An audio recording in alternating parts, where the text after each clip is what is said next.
Hola, bienvenidos a Naxos, esto es música clásica. Hoy vamos a estar hablando con el violinista argentino radicado en los Estados Unidos, Tomás Kotik, acerca de su nueva grabación, interpretando las fantasías para violín solo de Telemann, que Kotik grabó para el sello americano Centaur. Esta grabación ya está disponible en todas las plataformas de streaming. Para este podcast tuve el placer y el privilegio de haber hecho una entrevista a Tomás Kotik, y aquí va su presentación personal y también lo que nos comenta acerca de la génesis de este estupendo álbum con las fantasías compuestas para violín solo de Georg Philipp Telemann. Ok, es un gusto estar otra vez en tu programa. Mi nombre es Tomás Kotik, soy un violinista argentino, pero desde esa época en Argentina pasé por muchos lugares del mundo, estudié en Freiburg, luego fui a Toronto, pasé por Miami, la New World Symphony, luego trabajé en Texas, volví a Miami y hoy en día vivo en Portland, donde enseño en la Portland State University, soy profesor asociado de violín, y entre mi actividad artística destaco mi pasión por la grabación. Esta grabación de Telemann, de la cual vamos a hablar hoy, es mi 17ª grabación, y durante mi trayectoria he tocado mucho con cuartetos de cuerda, he actuado como solista, he tocado dúos para violín y piano, y últimamente he dedicado bastante atención al repertorio de violín solo. Antes de que empezase la pandemia, la última vez que hablamos de las sonatas para violín solo de Johann Sebastian Bach, y hoy se trata de las fantasías de Telemann, nuevamente encontrándome yo solo con el violín y con los micrófonos.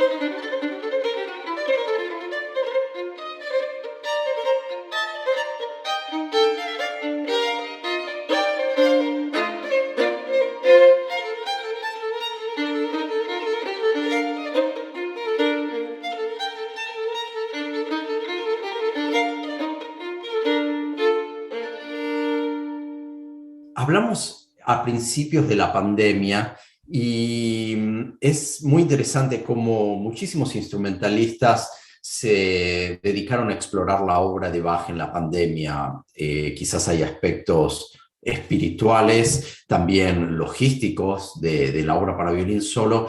Y cuando comenzó la pandemia, por supuesto que todos los conciertos se cancelaron para todos los músicos, y una de mis primeras reacciones fue conseguir equipo, micrófonos, una consola y aprender a usar software, y comencé a hacer algunos conciertos en vivo desde mi casa con calidad bastante buena relativamente para hacer conciertos en vivo. Pero después de algunos meses de hacer eso, me resultó un poco frustrante porque faltaba la comunicación directa con el público, la respuesta del público, el sentir para mí al público del otro lado, que es el destinatario, y es algo muy importante para nosotros músicos.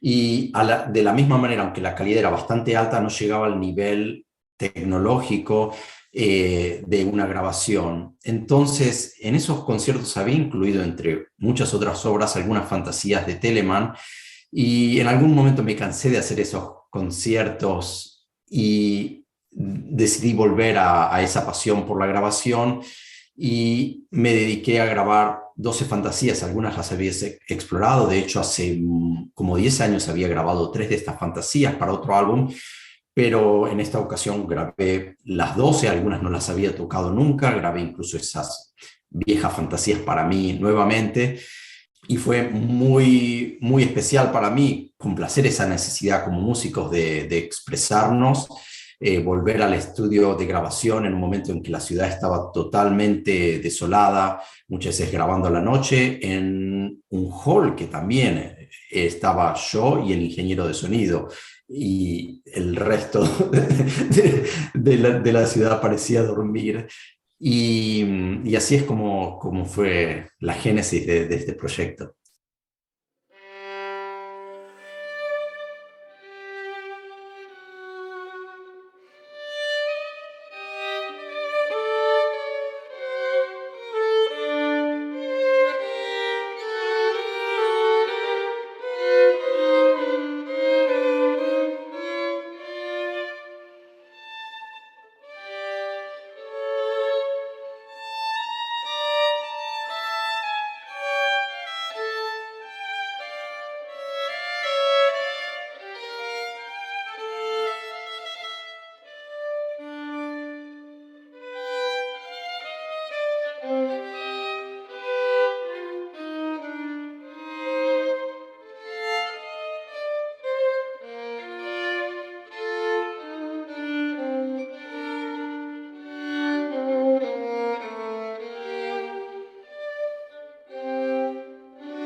Ahora Tomás Kotick nos comenta acerca de la versátil figura de Telemann, que fue un contemporáneo de Johann Sebastian Bach, pero ya se vislumbra como un compositor moderno que compuso una gran cantidad de obras y que además trabajó como empresario musical. Telemann es una figura fascinante, es un compositor en transición entre el barroco y el clásico, y es interesante que todas estas categorías de música vinieron muchos años después y a veces nos confunden más de lo que nos ayudan. Él fue autodidacta, tocó muchísimos instrumentos, pasando por el violín, el cello, la flauta dulce, versión temprana del clarinete, el cémbalo, el órgano, el laúd. Incluso también fue un cantante barítono. Su familia no venía de la música y él fue a la Universidad de Leipzig para estudiar Derecho en contra de lo que su familia quería y compuso una cantidad increíble de obras. La paradoja es que en los periodos musicales muchas veces esos periodos de transición quedan relegados y las modas de lo que le gusta a la gente en esa época y en épocas posteriores y después cientos de años después va cambiando constantemente y también nos confunde. Él compuso muchísimos tipos de obras, desde obras seculares, conciertos, suites, hasta obras religiosas, cantatas, y vivió los últimos 46 años de su vida en Hamburg, una ciudad que yo visité bastante y es fascinante cuando uno camina por la ciudad, aún están las 5 iglesias donde él trabajó, se encargaba de organizar y escribir la música para esas iglesias, luego también trabajó para la Ópera de Hamburg y hoy en día se encuentra el Museo de Telemann en esa ciudad. El Telemann fue increíblemente famoso, mucho más famoso que Bach y Händel en su vida. Compuso más de 3.000 obras, que es 5 veces lo que compuso Mozart. Y lo interesante es que luego de su vida, su música dejó de estar en moda y tardó 200 años hasta que volvió a publicarse y que se volvió a escuchar su música. Lo mismo pasó con la música de varios otros compositores, incluidos Scarlatti, Vivaldi, Bach. Entre ellos, la música de Bach volvió a escucharse 100 años luego, anteriormente a la de Telemann. Y bueno, la vida de Telemann, trabajaba muchísimo, compuso para músicos profesionales, también para amateurs. El contexto histórico en el que se componía música y en el que se creaba arte estaba cambiando, había un mercado para hacer música en las casas también.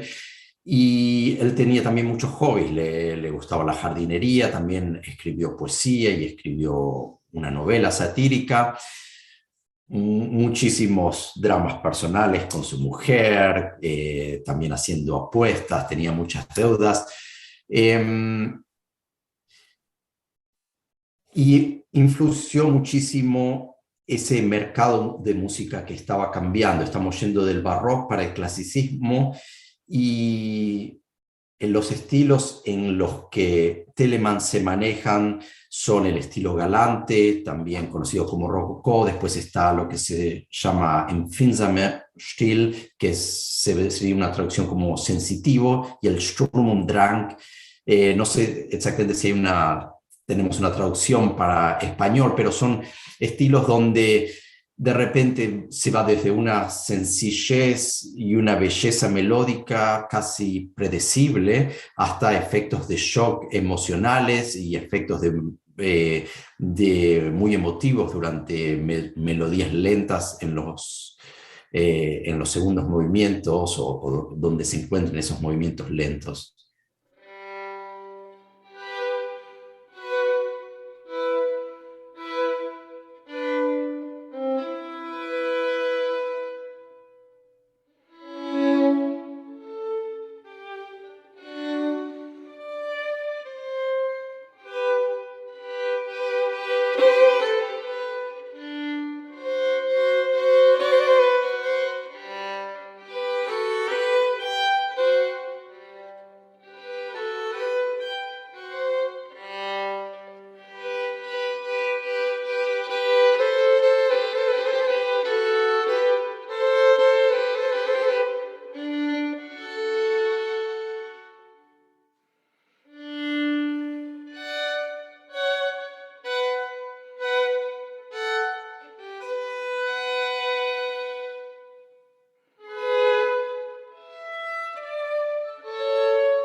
Las 12 fantasías para violín solo fueron compuestas por Telemann en Hamburgo en 1735 y esto es lo que Tomás Kotik nos comenta acerca de estas miniaturas muy alegres y bonitas y también nos explica cuál fue su visión para realizar la interpretación que escuchamos en esta grabación.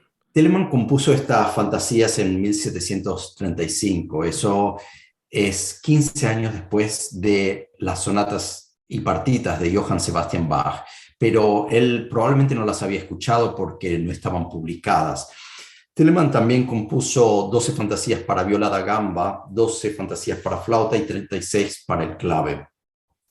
Estas fantasías, como el nombre lo indica, son increíblemente libres. Se siente como que no hay ningún plan. La sensación es que no hay una arquitectura fija, son muy improvisadas, están inspiradas en bailes, pero también tienen aspectos muy teatrales, cambios de estado de ánimo constante, duran entre 4 y 8 minutos y la sensación que es constantemente un cambio. Y durante el barroco hay algo que llamamos la teoría de los afectos. Y eso significa que la música tiene la capacidad de transmitir una emoción. Y una de las cosas en el barroco es que muchas veces encontramos una emoción por movimiento. Entonces podemos tener un movimiento de 4 o 10 minutos y en muchos sentidos es una emoción durante todo el movimiento. Y acá seguramente es lo mismo, pero los movimientos cambian tan rápido. A veces un movimiento dura 10 o 15 segundos que los estados de ánimo van cambiando muy rápidamente. Tenemos entradas lentas, donde nuevamente estoy solo con el violín y muchas veces con diferentes cuerdas voy tocando bajos y sopranos que dan la idea de ser diferentes voces, a veces simultáneamente, otras veces en diferentes tiempos. Y luego hay cambios y contrastes muy rápidos en secciones rápidas. A veces hay aspectos de humor, diferentes texturas, estados de euforia. Hay pequeñas fugas en 6 de estas fantasías, nuevamente muy cortas, a veces solamente dando indicios de otras voces. Hay ritmos de baile y luego hay movimientos lentos donde él con los títulos directamente da, bueno, más que indicios de lo que él quiere transmitir. De los títulos son andante, dolce, moderato, suave, piacevolamente, y tienen un lirismo casi verbal. Y casi todas, bueno, todas terminan muy optimistas con movimientos de danza muy simples, muy rápidos e incluso virtuosos, aunque se podría decir que había un mercado amateur para esto y mucha gente tocaba instrumentos. Hay algo muy virtuoso y depende cómo uno las interpreta. Tienen muchísimos desafíos técnicos y musicales.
en muchos sentidos, los tratados históricos de esa época que influyen en mi interpretación son los mismos que consideré cuando grabé las sonatas y partitas de Johann Sebastian Bach.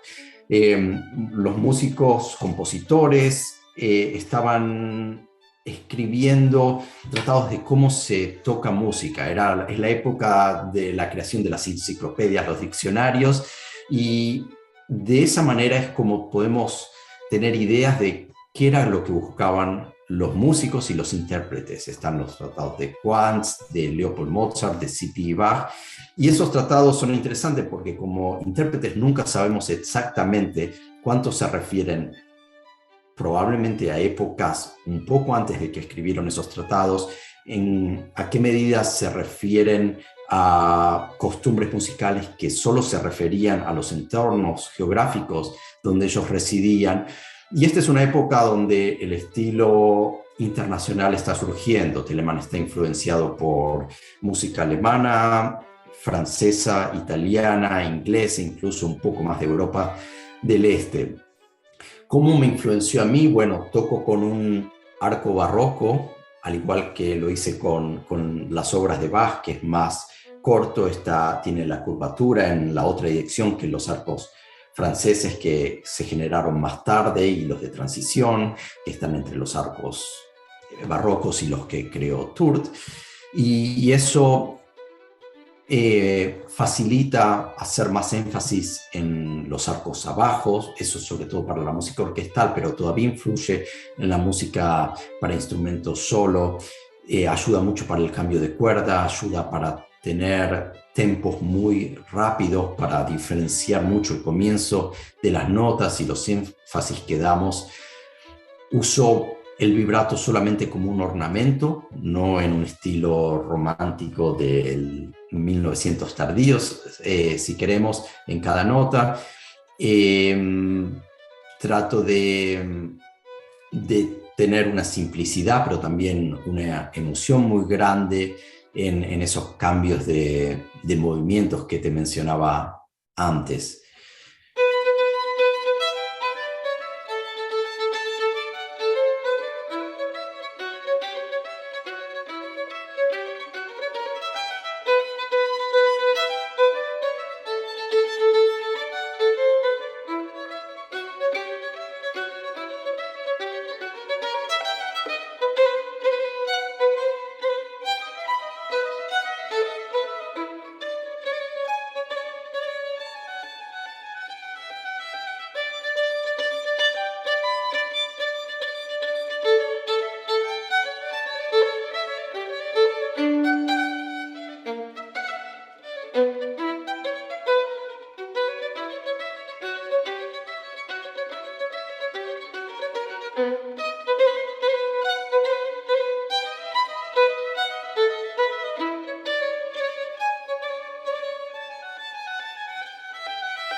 Ahora Tomás Kotick nos comenta sus impresiones y las diferencias acerca de haber grabado las partitas de Bach y estas fantasías de Telemann, y esto fue lo que nos dijo. Es algo muy personal y que va cambiando a través de los años lo que sentimos, pero sin duda que cuando grabé las obras de Bach, sí, son Aconcagua, mucha gente las compara como con una Biblia, tienen algo espiritual sin duda. La arquitectura es enorme, los movimientos, si en Telemann estamos hablando de 4 movimientos, una obra que va cambiando por diferentes estados y diferentes movimientos. En Bach tenemos la Chacona que dura 12 minutos y la tocamos rápido, o tenemos la fuga de la sonata en do mayor, que es la más grande que Bach compuso y solamente para un instrumento, no tuvo la mejor idea de componerla para el violín.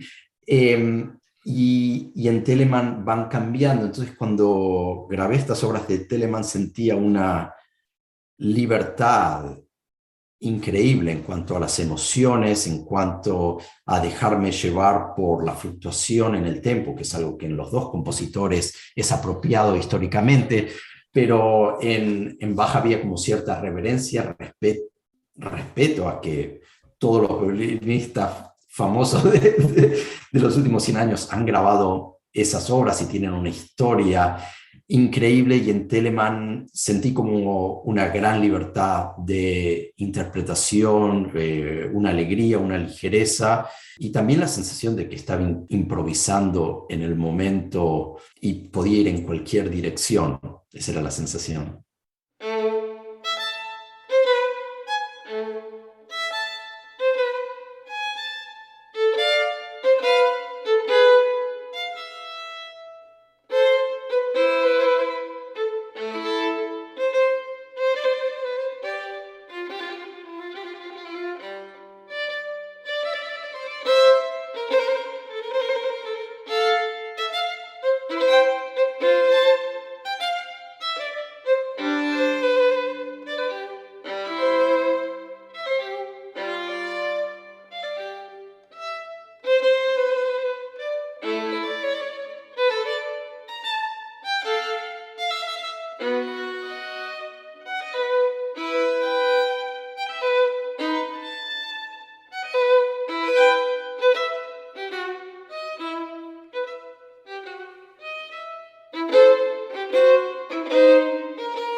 Un fuerte agradecimiento al violinista Tomás Kotik por esta entrevista concedida, y para más información acerca de Tomás Kotik y de sus futuros conciertos, los invitamos a consultar su página web www.tomaskotik.com. No nos dejen de seguir por nuestras redes sociales y los invitamos a otro podcast de Naxos. Esto es Música Clásica. Chao.